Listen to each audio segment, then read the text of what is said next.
hell with that familiar theme song, ladies and gentlemen. Nah, it's not that familiar.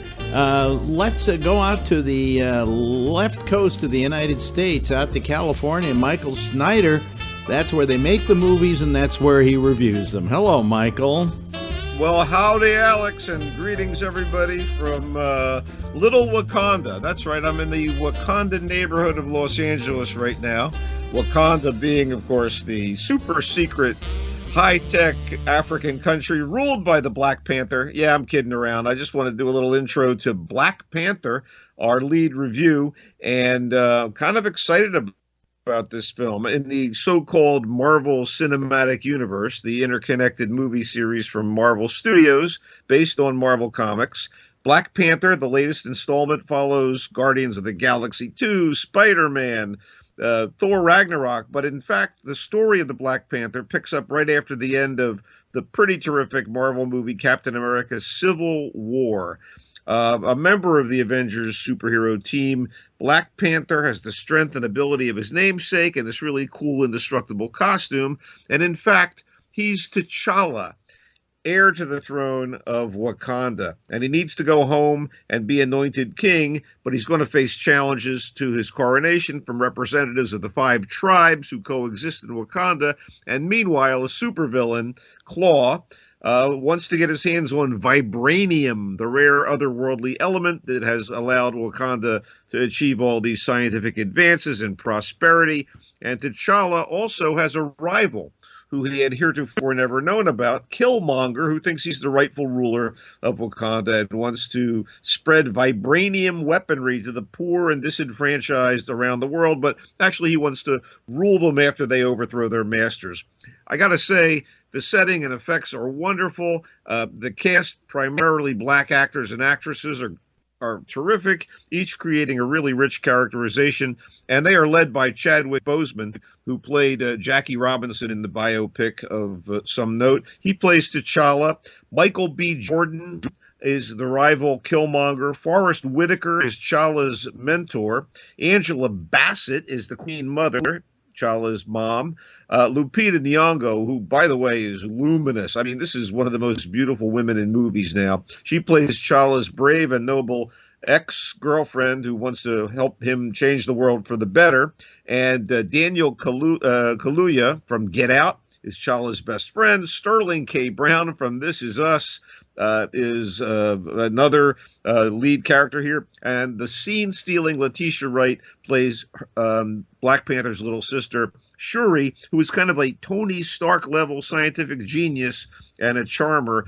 Finally, I have to mention Danae Guerrera from The Walking Dead. She's Michonne, and she's the leader of Wakanda's Amazon-like all-woman warrior squad. Absolutely great. And you get a Hobbit reunion with 2 major non-black actors in the cast. Martin Freeman is CIA agent Everett Ross, and Andy Serkis, Gollum, Caesar the Ape in the Planet of the Apes film. He's the evil Claw. What's really cool about this movie, other than the wonderful cultural tapestry that it creates, is that the director, Ryan Coogler, an Oakland kid, this is his 3rd film. He started off with Fruitvale Station and then went on to do Creed, the Rocky Balboa sequel. And it's amazing that they put a movie of this blockbuster status in his hands, but he absolutely rocks it. There's James Bond-style spy intrigue, martial arts, African tribal elements, international political drama, but Coogler never abandons the comic book roots or fails to fit into the multi-movie Marvel epics. And to that end, there are references to Captain America, and also there's, of course, a scene that leads us to the next movie in the series, Avengers Infinity War. I love this film, and in a time when Hollywood has been, needing diversity, I mean, this guy is so good that it doesn't matter that he's an African-American. Coogler really does a fantastic job here. I really thought Black Panther was a pleasure to watch and incredible fun. And fun is something that we need more of at the movies, that fun that isn't idiotic. Now, I'm a big fan of Aardman Animation's movies. I mean, really loved the stuff. Loved every Wallace and Gromit movie, thought Chicken Run was a hoot, and reveled in Shaun the Sheep.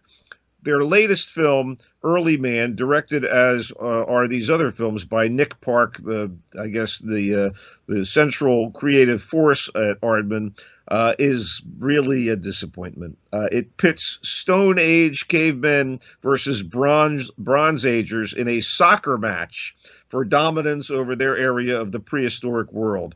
Already I'm not crazy about the idea, and I'm all right with football, soccer, But the movie is forced, corny, obvious in the gags. There's a young caveman who has the yen for the young Bronze Age girl who joins their cause. I mean, this mixes the familiar stop-motion claymation style animation of Aardman with CGI. There's a great voice cast. The gags, though, are so obvious and misbegotten. The Queen of the Bronze Agers, who's voiced by Miriam Margolyes, is such an obvious Queen Elizabeth parody. And we've been here before. I really felt like this was going to be a real bracing, fun, adventurous release from Aardman. It was misbegotten, I thought.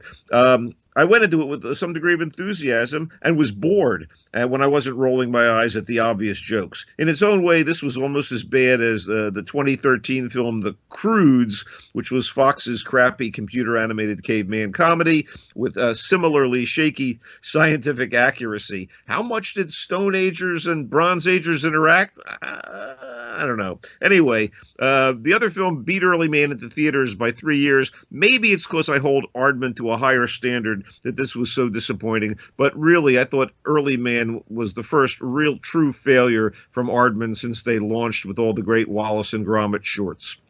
The Party is another story entirely. Imagine the Albee drama Who's Afraid of Virginia Woolf if it was set at a gathering of more than just two couples and was a very, very dark comedy. Then it would be Sally Potter's brief and pungent black and white peek at twisted modern social mores, The Party. Potter, who's known for her art house favorites like Orlando and The Tango Lesson, really nails the social satire and the sharp wit with a script that skewers the smug strivers and the political movers and shakers at the party.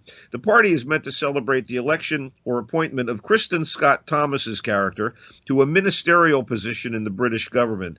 She's preparing the hors d'oeuvres and dealing with all that stuff. Meanwhile, her husband, played by Timothy Spall, is getting hammered. He's getting shit-faced. He's getting drunk just as her best friend, played by Patricia Clarkson, shows up with daggers out and a husband she's ready to shed. That husband is played by Bruno Ganz, who you may remember as Hitler in a million video parodies taken from, what was that film called? Oh, it was about Hitler in the bunker. Anyway, Bruno Ganz is in this film.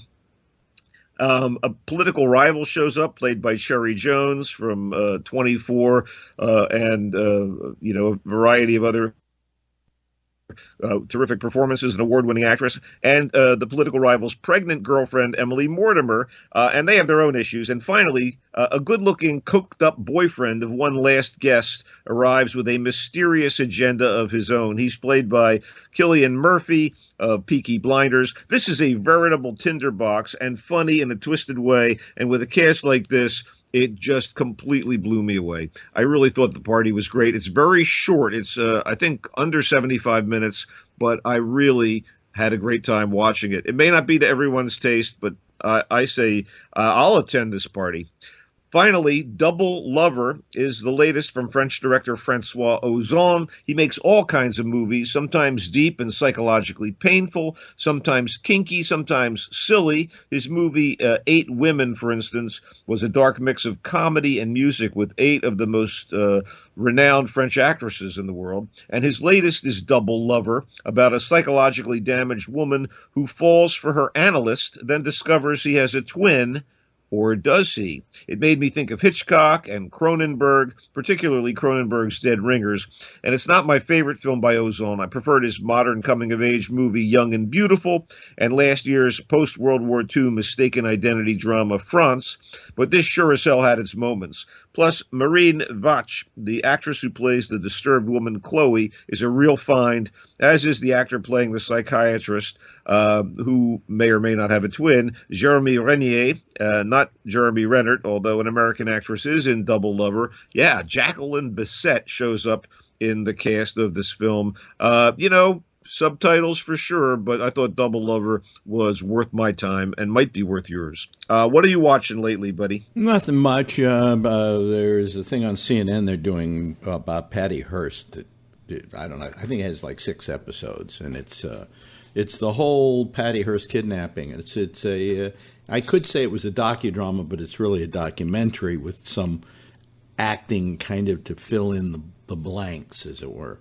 But it's very good. It's fascinating. You learn a lot of things about it that either you didn't remember, or B, had not been heretofore told. So it's very. I find it very interesting to watch. I recollect that the leader of the SLA terrorist unit that recruits her, wasn't his name Sinkyu? Sinkyu, yeah. Mm-hmm. Oh, well, thank you very much for that. Well, anyway, his name was Donald. His name was actually Donald DeFreeze. Yeah, that sounds like something worth checking out, particularly considering my Bay Area connection. I think I'll make an effort. In the meantime, we are available on Facebook at Michael Snyder's Culture Blast. You can listen to these segments and read articles and such. And also you can connect with me on Twitter at Culture Blaster. Hopefully we'll be back with more goodies next week. And also don't forget also that you can listen to this on Roku and also all weekend long as GABNet continues. Thank you, Michael.